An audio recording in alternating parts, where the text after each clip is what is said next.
आज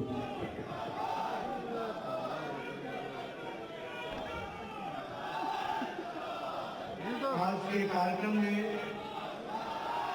उपस्थित बोला तो है उत्तर प्रदेश के सही हो नहीं पाएगा उसको लीड यशस्वी मुख्यमंत्री सम्माननीय योगी आदित्यनाथ जी, बोल दिए हमारे प्रदेश के दुर्भाग्य और कर्मशील अध्यक्ष श्री स्वतंत्र देव सिंह जी, हमारे राष्ट्रीय महामंत्री संगठन जो संगठन के सूत्रधार हैं, ऐसे हमारे बीएल संतोष जी, हमारे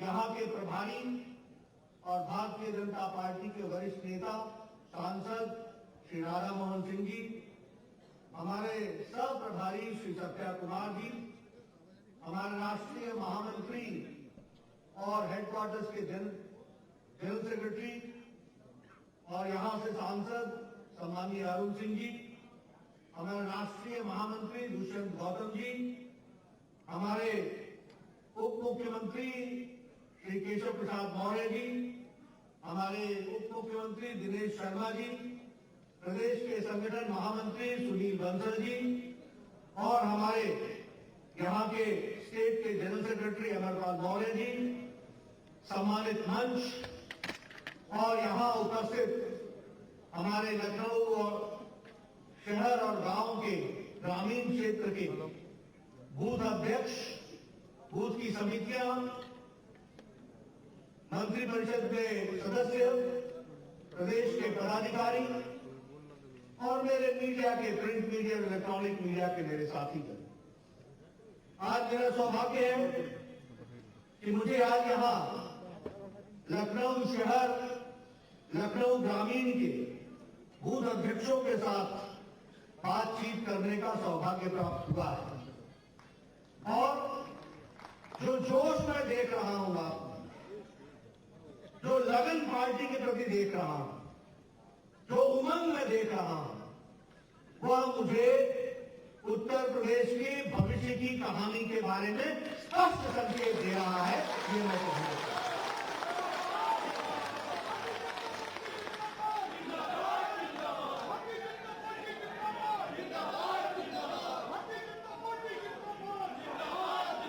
मित्रों, हम सब लोग राजनीतिक कार्यकर्ता हैं।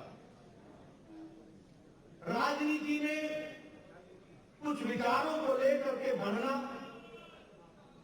उसको अपने आप में समावेश करते हुए देश के लिए कुछ कर गुजरना, इसकी तड़प मन में इच्छा हम सब लोग रखते हैं और उसके लिए हम कोई ना कोई माध्यम भी ढूंढते हैं और माध्यम होती है राजनीतिक दल। देश में लगभग 1500 पार्टियां हैं, 1500 राजनीतिक दल हैं। कुछ उसमें से राष्ट्रीय स्तर पर रिकॉग्नाइज्ड पॉलिटिकल पार्टी है और कुछ में रीजनल रिकॉग्नाइज्ड पॉलिटिकल पार्टी है। हम सब लोग इस राजनीति में काम कर रहे हैं, लेकिन मैं हमेशा सबको कहता हूं कि जिसको भारतीय जनता पार्टी के कार्यकर्ता के रूप में काम करने का मौका मिला, उसे राजनीति की दृष्टि से अपने आप को बहुत ही भाग्यशाली मानना चाहिए।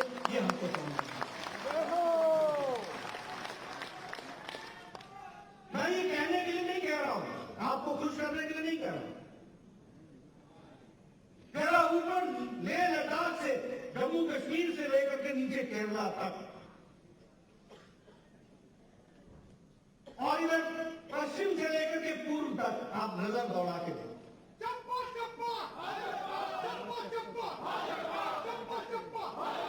हर जगह आप देखेंगे, चाहे वो राष्ट्रीय पार्टियां हैं, चाहे वो रीजनल पार्टी हैं, सभी पार्टियां परिवारवाद के घेरे में आई हैं। कोई पार्टी नहीं बची है। पिता अपना बैटन बेटे को ही लेके जाएगा, बाकी जितने हैं झंडा लेके दौड़ेगा। ये भारतीय जनता पार्टी ही एकमात्र पार्टी है जहां एक साधारण परिवार से आने वाले व्यक्ति भारत का प्रधानमंत्री बनता है और देश की तस्वीर बदल जाती है।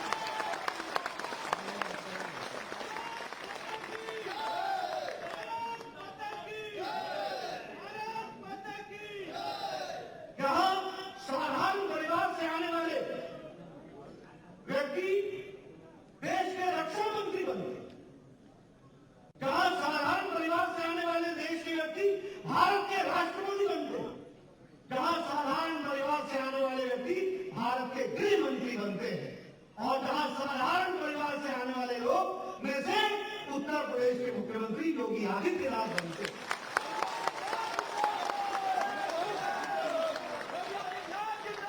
ये मंच पर बैठी हुई आप तस्वीर देख लीजिए,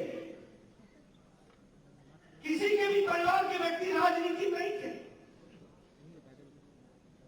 और इसको छोटा सौभाग्य मत मानना मित्रों, ये प्रजातंत्र में बढ़ती हुई पार्टी डेमोक्रेटिक पार्टी है तो भारतीय जनता पार्टी है।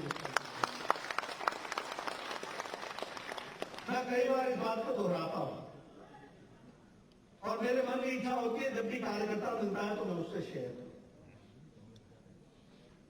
कोई भी राजनीतिक दल में व्यक्ति या तो बाई चॉइस आता है, यानी उसके सारे राजनीतिक दलों को पढ़कर समझकर उसको लगा तो वो बीजेपी में आता है, या कोई बाई एक्सीडेंट आ जाता है। बाई एक्सीडेंट ऐसे होता है, इमरजेंसी लगी, कांग्रेस से लोग बहुत विमुक्त हुए, अन्य दलों में गए तो बीजेपी में भी आ गए। और कुछ घटनाएं ऐसी घटती हैं जिसमें लोग किसी के साथ जुड़ के चले आते हैं, एसोसिएट होके चले आते हैं। उनसे पूछो कैसे पहुंचे तो बोला कि हमको वहां पर मिले थे शमशेर जी, वो जाते थे बीजेपी में, मैं भी साथ हो गया। मैं कहता हूं कि आप बाई चांस आए हो, बाई चॉइस आए हो, बाई एक्सीडेंट आए हो, आप सही जगह आए हो, इस बात को हमको समझना है।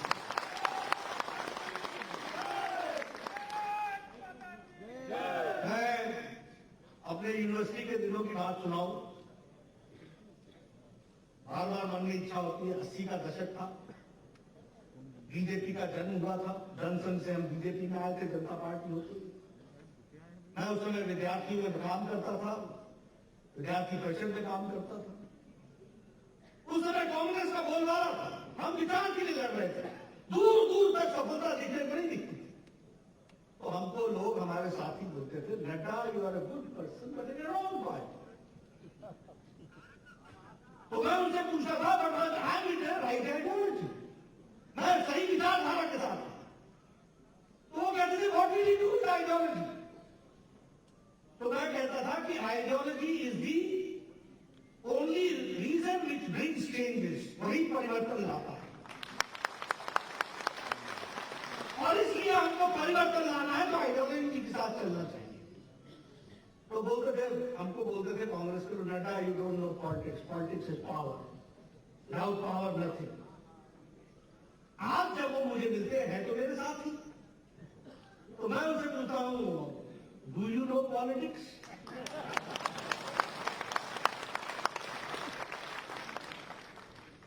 कहने का मतलब यह है कि सच्चाई हमेशा आगे बढ़ती है, वो कभी लालच से भ्रमित नहीं होती है, वो सच्चाई के साथ चलती है। इसको हमको समझना,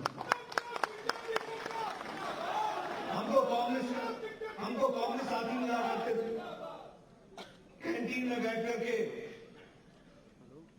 सिगरेट के गुलछर्रे उड़ाते हुए वो कहते थे revolution revolution. Nadda you don't know what is revolution. मैं कहता था you don't know what is evolution, India needs evolution.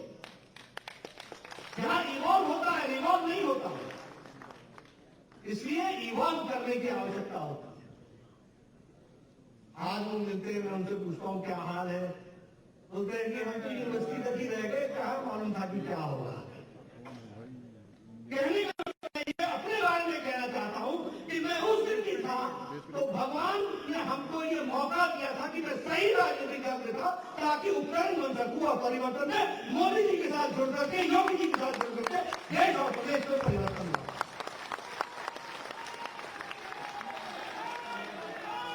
इसलिए मित्रों, मैं आप लोगों को सबको बधाई देना चाहता हूं कि ये ताकत, ये बूथ अध्यक्षों की संख्या, दो दिन के सूचना पर, एक दिन की सूचना पर, ये संख्या, ये ताकत, मित्रों, ये ताकत अमूल्य है और यही ताकत हमारे को परिवर्तन लाने में योजना तरीके से चलने के लिए माध्यम बनता है। हमसे लोग पूछते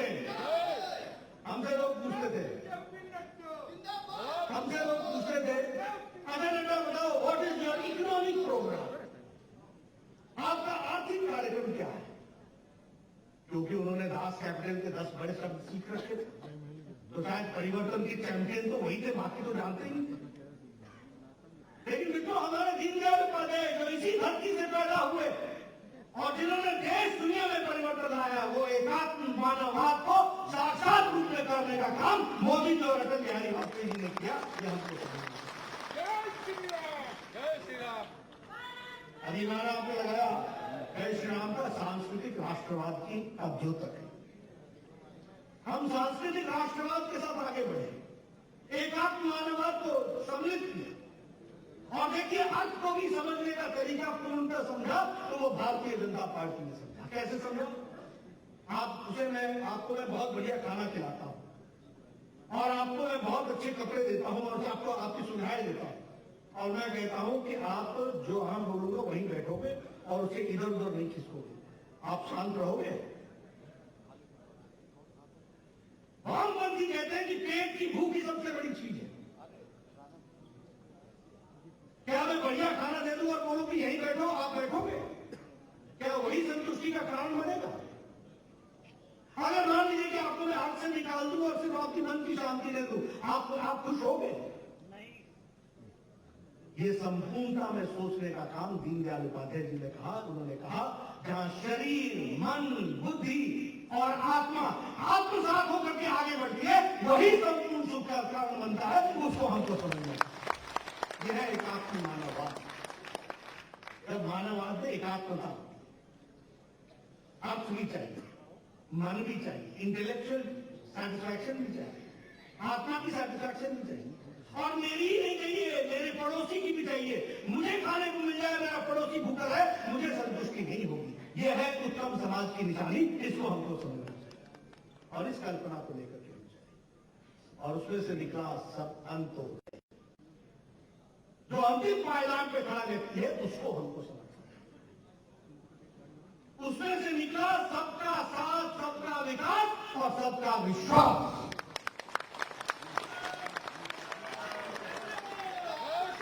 और उसमें से निकला फिर जनधन योजना, उज्ज्वला योजना, उजाला योजना, सौभाग्य योजना, आयुष्मान भारत। ये किसके लिए समर्पित है? ये 8 करोड़ बहनें कौन है जिनको गैस का चूल्हा मिल रहा है? ये 1 करोड़ 30 लाख से ज्यादा उत्तर प्रदेश में कौन है जिनको गैस का चूल्हा मिल रहा है? ये वो गरीब लोग हैं जो कभी सोच नहीं सकते थे कि वो गैस का चूल्हा देखेंगे, उनको ये नसीब हुआ। ये हमको 1 करोड़ कोई 40 लाख के आसपास हमारे यहाँ टॉयलेट्स बने। स्वच्छता अभियान, मोदी जी के स्वच्छता अभियान में मजाक बनाया जा रहा था। आज दुनिया ने रिकॉग्नाइज कर लिया कि स्वच्छता अभियान में भारत की तस्वीर बदली है। ये मोदी जी को यूनाइटेड नेशंस से इसके लिए पुरस्कृत किया। और उत्तर प्रदेश में 1 करोड़ 40 लाख से ज्यादा टॉयलेट्स बने। मैं सही आपको बताऊंगा, लेकिन लगभग 1.5 करोड़ के आसपास।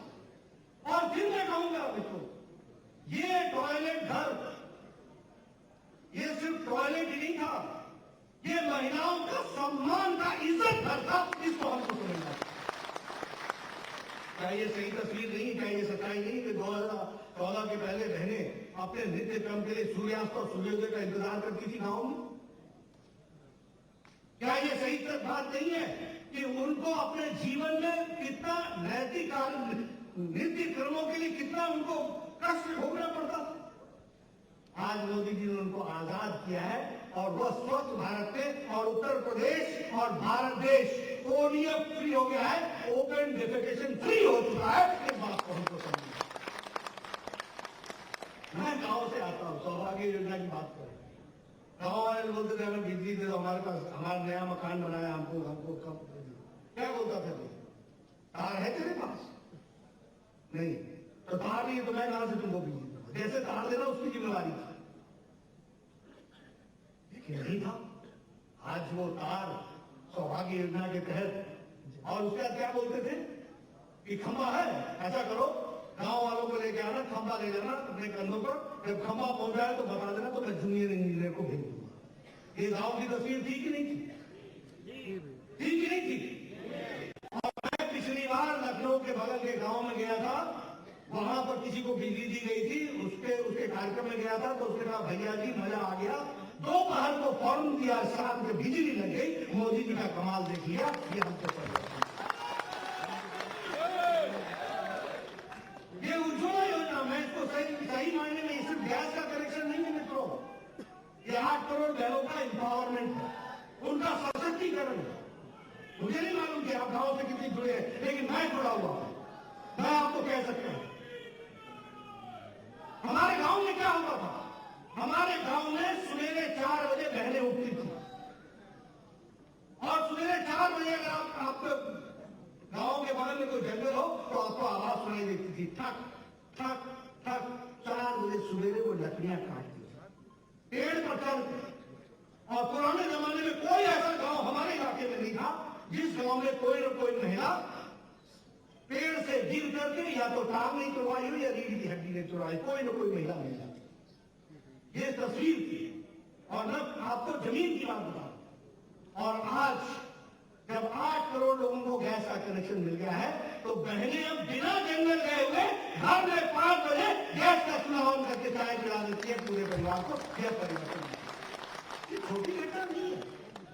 आपने देखा होगा गांव में वो लकड़ी का, और वो कहीं कहीं जगह पर पाइप का बना करके फूकने के लिए, चूल्हा जलाने के लिए, और एक एक बहन 200 सिगरेट का धुआं चूल्हे का अपने छाती पर ले लेती। मैं स्वास्थ्य मंत्री रहा हूं, आगे के आप रिपोर्ट देख लेना, बहनों को फेफड़े की बीमारी में कहीं आ रही है, इस बात को हमको समझना चाहिए, ये उस पर से निकल कर गया है। इसलिए सौभाग्य योजना, उज्ज्वला योजना, इसको बहुत गहराई में समझने की जरूरत है। अभी ये कोरोना का संक्रमण लड़ तो अमेरिका भी रहा था, लेकिन क्या हुआ, अर्थ और हेल्थ इसमें ऑप्शन तय नहीं कर पाए। नतीजा क्या निकला? नतीजा ये निकला कि वहां राजनीतिक मुद्दा बना, चुनाव का मुद्दा बना, और चुनाव में हार दी। और हमसे ज्यादा हेल्थ में उनके पास ज्यादा व्यवस्था थी, लेकिन उनका देश चल रहा, सारा यूरोप, स्पेन, इटली, इनकी स्वास्थ्य की व्यवस्थाएं हमसे अच्छी थी, लेकिन ये सारे के सारा करमरा गया, कोलैप्स कर गया, असहाय हो गए, क्योंकि नेतृत्व तो सही समय पर फैसला नहीं है। और हमारे यहां मोदी जी 130 करोड़ का देश, 33 करोड़ की आबादी है अमेरिका की, 130 करोड़ का हमारा देश, हमारे मोदी जी ने सही समय पर फैसला लेकर के, टाइमली इंटरवेंशन करके, लॉकडाउन लगा करके और बोल्ड डिसीजन लेकर के इस देश को बचाया है। ये हमको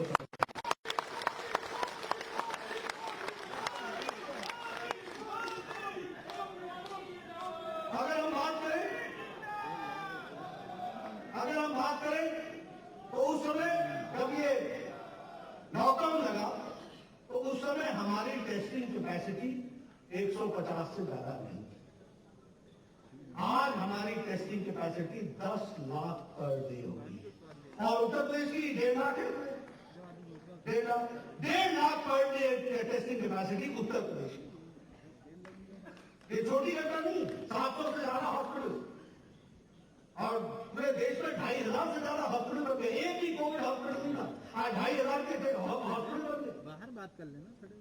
आत्मनिर्भर भारत में उस समय पर्सनल प्रोटेक्शन इक्विपमेंट सारे का सारा बाहर से आता था, हम नहीं बनाते। आज हम 5 lakh per day personal protection equipment बना रहे हैं। उस समय हमारे पास वेंटिलेटर नहीं था, 3 लाख वेंटिलेटर भारत में। इसलिए आज भारत कोविड से लड़ने के लिए तैयार हुआ और देश को बचाया, और सबसे कम मॉर्टेलिटी रेट और सबसे अच्छी रिकवरी रेट खड़ी हुई तो भारत की हुई, ये हमको समझना है। आज हमारी रिकवरी रेट 97 से ज्यादा है, 97% को प्लस समथिंग, हर दिन बढ़ती जा रही है।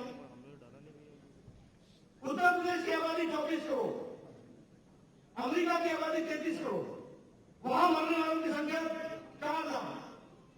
यहाँ जान सबकी महत्वपूर्ण है, लेकिन 8,000 नंबर क्या? हमको ये अंतर समझना पड़ेगा, ये लीडरशिप की क्वालिटी समझनी पड़ेगी कि किस तरीके से मोदी जी ने देश को कोरोना से बचाया और किस तरीके से योगी जी ने इसमें सहयोग करके उत्तर प्रदेश को आगे बढ़ा करके ले गए। इसको हमको समझना।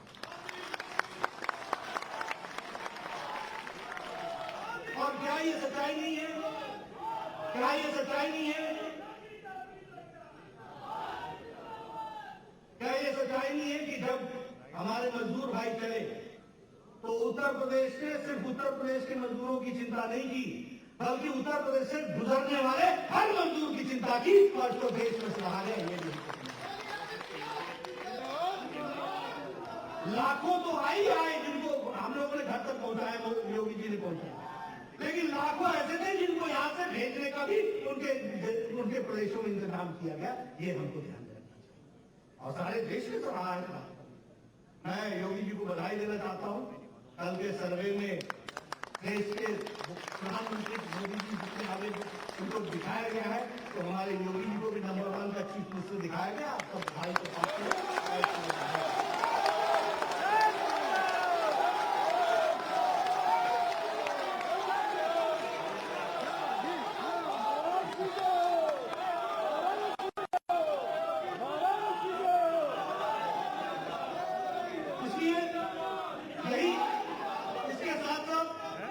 प्रधानमंत्री गरीब कल्याण योजना 1,70,000 करोड़ रुपए का 20 करोड़ बहनों के खाते में 500-500 रुपए पहुंचाने का इंतजाम, उनके खातों में पहुंचाने के लिए प्रधानमंत्री किसान सम्मान निधि में 8 करोड़ 56 लाख किसानों के खातों में 2,000 रुपए पहुंचाने का इंतजाम। और ये नवंबर दिसंबर में तीसरी किस्त भी 18,000 करोड़ रुपए 8 करोड़ 56 लाख किसानों के खाते में पहुंचाया। ये यही मोदी जी के नेतृत्व में देश है, जहां आज से कुछ साल पहले स्वर्गीय राजीव गांधी बोला करते थे कि मैं 1 रुपया भेजता हूं तो 85 पैसे खर्च हो जाते हैं रास्ते में और 15 पैसे ही पहुंचते हैं जिसको मिलना चाहिए। वहां मोदी जी ने कोरोना की अवस्था में जहां पोस्टमैन नहीं, जहां पोस्ट ऑफिस नहीं, जहां पोस्ट के लिए काम करने वाला व्यक्ति नहीं है, 20 करोड़ बहनों के खाते में 500-500 रुपए 3 महीने के लिए 1,500 रुपए पहुंचा। दिव्यांग के लिए, बुजुर्गों के लिए, विधवाओं के लिए 1,000 रुपए पहुंचा दिया। ये छोटी घटना नहीं, 8 करोड़ 56 लाख किसानों के लिए पहुंचा दिया। अब हम आत्मनिर्भर भारत में काम कर रहे हैं। आत्मनिर्भर भारत के लिए 1 लाख करोड़ रुपए किसानों के लिए खर्च हो रहा है। मैं बूथ के सभी अध्यक्षों से कहूंगा, कोई भी आपके गांव का किसान फार्मर्स प्रोड्यूसर्स ऑर्गेनाइजेशन में छूट नहीं करना चाहिए, उसको जोड़ो। मोदी जी 1 लाख करोड़ रुपए भेजेंगे, पैसा मोदी जी भेजेंगे, तय आप करोगे कि वो खर्च कहां होना है किसानों के लिए। ये बदलता भारत है, उसको हमको एमएसएमई सेक्टर के लिए काम हो रहा है, उसके लिए अर्थ की व्यवस्था हो रही है। हर दृष्टि से हम लोगों को जोड़ने का प्रयास कर रहे हैं। वोकल फॉर लोकल, और वोकल फॉर लोकल की बात करें तो उत्तर प्रदेश में तो आपने तय किया है कि हर जिले का एक न एक सामान उसको हम वोकल करके लोकल से वोकल बनाएंगे और उसको हम वर्ल्ड ब्रांड बनाएंगे। इसके लिए हम बधाई देंगे। और उत्तर प्रदेश में सामर्थ है, हर जिले में कोई न कोई कैपेसिटी है जिसको वो पूरा कर सकते। मित्रों, ये सब बातें मैं आपसे इसलिए करना चाहता हूं कि आप एक बूथ के अध्यक्ष होने के नाते आप इन सारी बातों की गहराई से चिंतन कीजिए, आंकड़े याद कीजिए और आंकड़ों को याद करके उसको नीचे धरती पर उतारने का प्रयास कीजिए। राजनीतिक कार्यकर्ता हवा में बात नहीं करता, राजनीतिक कार्यकर्ता वैक्यूम में बात नहीं करता। राजनीतिक कार्यकर्ताओं को, जनता को अपने साथ जोड़ने के लिए तथ्यों के आधार पर जाना चाहिए और तथ्य हमारे पास है, उनको हमको आगे बढ़ाना। इसलिए मैं आपसे निवेदन करने आया हूं, ये सारी बातें, ये सारे मुद्दे, इनको बूथ के हर अध्यक्ष और हर कार्यकर्ता को इसको बताना चाहिए, इसको आगे रखना चाहिए। प्रधानमंत्री गरीब कल्याण पैकेज की दृष्टि से तो काम हुआ ही, रोजगार की दृष्टि से भी अच्छा काम हुआ है।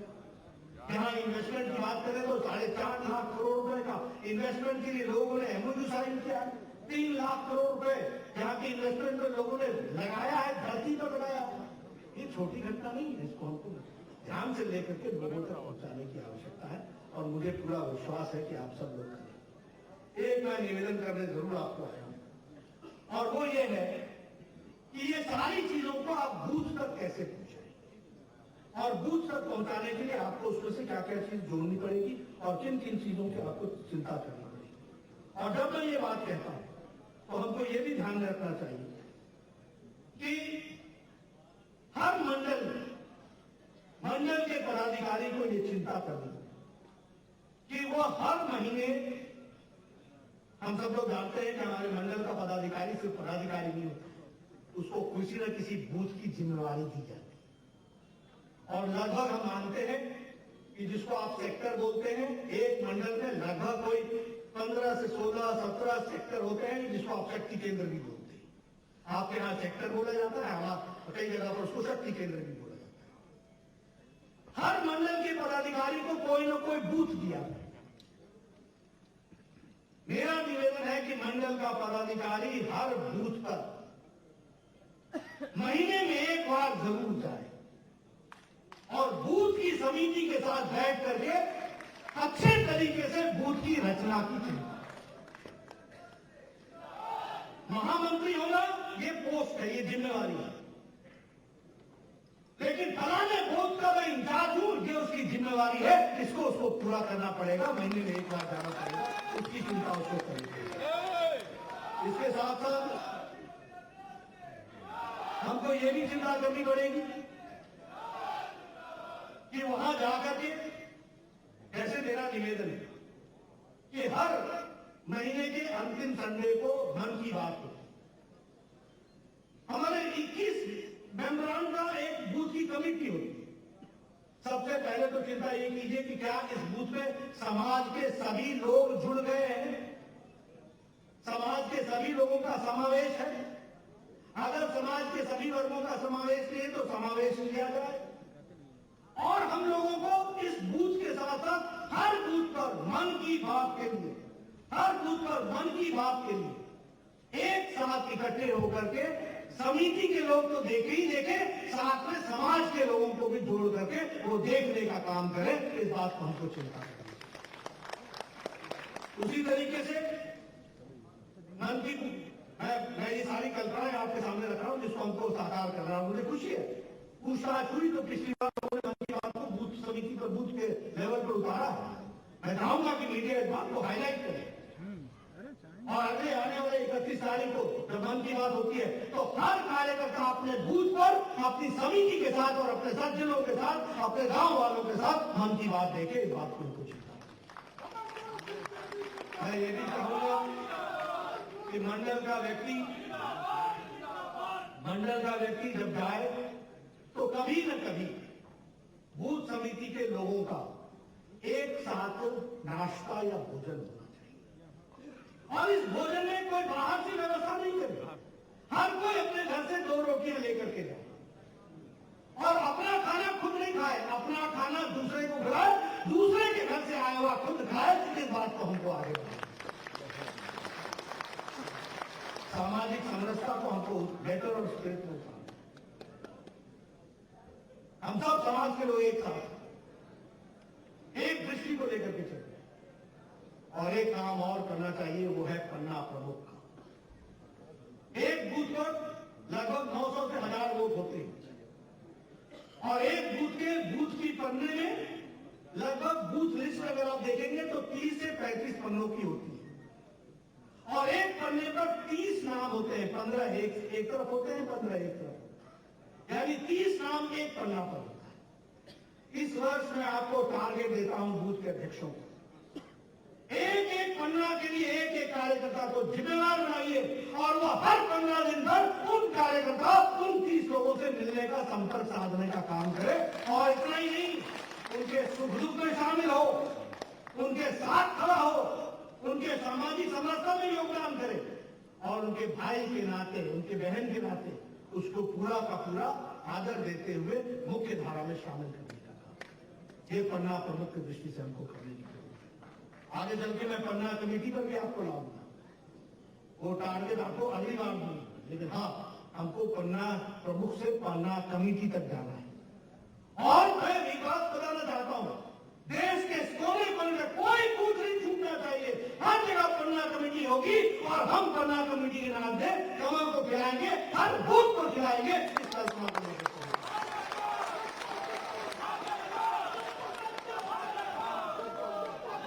और ये सिर्फ इसलिए नहीं कि भारतीय जनता पार्टी यशस्वी हो, ये हमारी जिम्मेवारी है। आज हम बहुत भाग्यशाली हैं कि दुनिया में सबसे जाने माने नेता के रूप में भारत के प्रधानमंत्री श्री नरेंद्र मोदी जी हमारा नेतृत्व कर रहे हैं और उनके कार्यकाल के माध्यम से आगे भारत का परिवर्तन हम लोग देख रहे हैं। उसके लिए हमको काम करना और इसलिए मैं हमारी जिम्मेवारी होती है। ऐतिहासिक पल जब आते हैं तो उस समय आपको ये सौभाग्य नहीं मिला कि धारा 370 को धाराशायी होते हुए आपने अपनी आंखों से देखा है। आपको खुशी क्या ये हम लोगों में सौभाग्य की बात नहीं है कि 500 साल 1000 साल से राम जन्मभूमि की बात कर रहे थे। राम जन्मभूमि का शिलान्यास भारत के यशस्वी प्रधानमंत्री के कार्यक्रम द्वारा हमने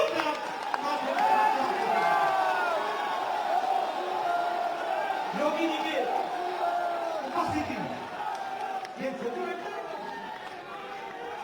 ये छोटी घटना ट्रिपल तलाक हमारी मुस्लिम बहनों को देखो, पाकिस्तान में ट्रिपल तलाक नहीं, बांग्लादेश में ट्रिपल तलाक नहीं, सीरिया में ट्रिपल तलाक नहीं, ईरान में ट्रिपल तलाक नहीं, इंडोनेशिया में ट्रिपल तलाक नहीं, मलेशिया में ट्रिपल तलाक नहीं। ये सब मुस्लिम देश है, मुस्लिम बहुतायत देश है। और हमारा देश, भारत देश, सेक्युलर देश, हमारी मुस्लिम बहनों को मोदी जी ने उनको आजाद किया, मुख्य धारा में शामिल किया। क्या ये ये सब चीजें हमने देखी है, हमने समझी। और इसलिए आने वाले समय में जब आप बुजुर्ग हो गए तो आपसे पूछा जाएगा कि बाबा बता, जब मोदी जी देश का परिवर्तन कर रहे थे तो तुम कहां खड़े थे? तो आपको ये सौभाग्य मिलेगा कहने का कि बेटा उस समय हम लोग भी जंग कर रहे थे और हमने देश को आगे बढ़ाने का काम किया।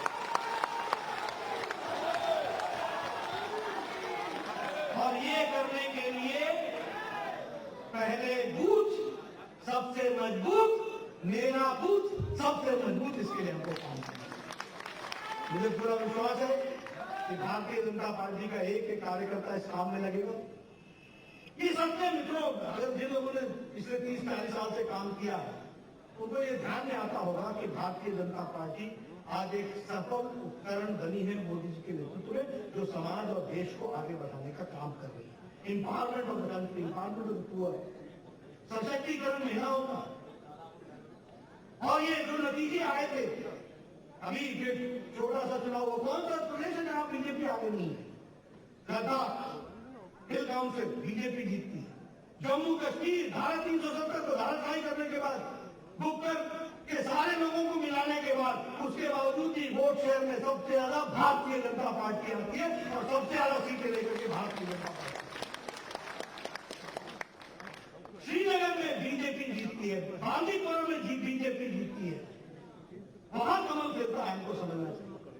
क्या कर्नाटक, क्या केरला, क्या तेलंगाना, क्या उत्तर प्रदेश, 7 में से 6 सीटें बीजेपी, क्या गुजरात 8 में से 8 सीटें बीजेपी, जो कांग्रेस की सीटें थे वो बीजेपी ने जीती।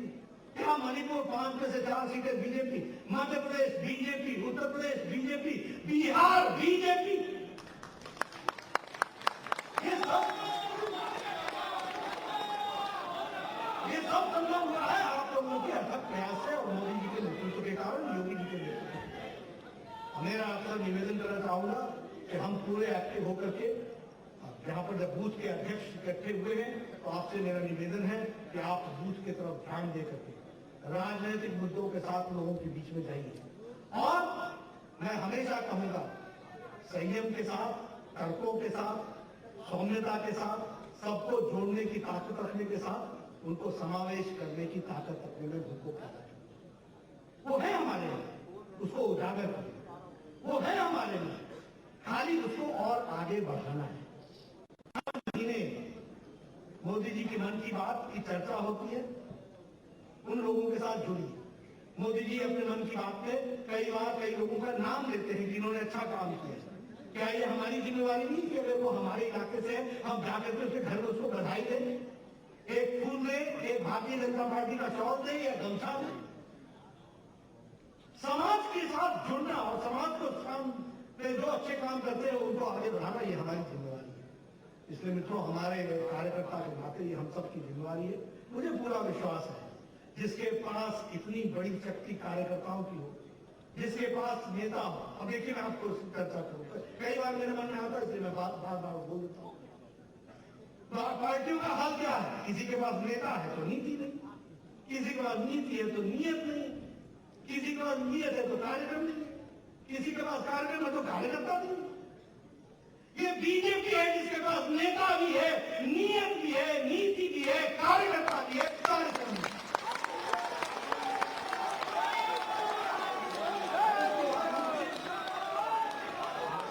इसलिए हमें रुकने का कोई कारण नहीं बनता। हमें कहीं भी अगर कोई शब्द गलत बोल रहा हो तो आप मुझे रोक दीजिए, मैं सुनने को तैयार हूं। बताइए, मोदी जी जैसा नेता है कि नहीं? बताइए, योगी जी जैसा नेता है कि नहीं? आप बताइए कि हर जगह पर स्थान पर हमारे ऐसे नेता हैं कि नहीं? हमारे पास नियत है कि नहीं है? हमारे पास नीति है कि नहीं है? हमारे पास कार्यक्रम है कि नहीं है? और हमारे पास कार्यकर्ता है कि नहीं है?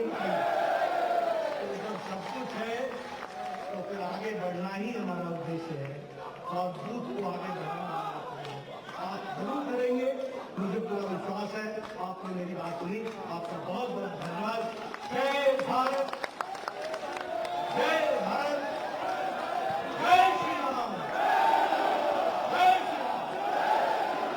भारत माता की, भारत माता की, भारत माता की। प्रिय बड़े स्थान पर सभी कार्यकर्ता बैठ जाएंगे। अभी आगे की सूचना है, बैठेंगे सभी कार्यकर्ता बैठेंगे। बूथ अध्यक्ष भैया नीचे बैठ जाइए, भैया नीचे बैठ जाइए आप लोग प्लीज। ये हम सबका सौभाग्य है और भारतीय जनता पार्टी उत्तर प्रदेश के कार्यकर्ताओं का और बड़ा सौभाग्य है कि उत्तर प्रदेश के देश के सर्वे में उत्तर प्रदेश का नंबर 1 स्थान आना, मुख्यमंत्री के रूप में पूजनीय योगी आदित्य महाराज जी का नाम आ रहा है।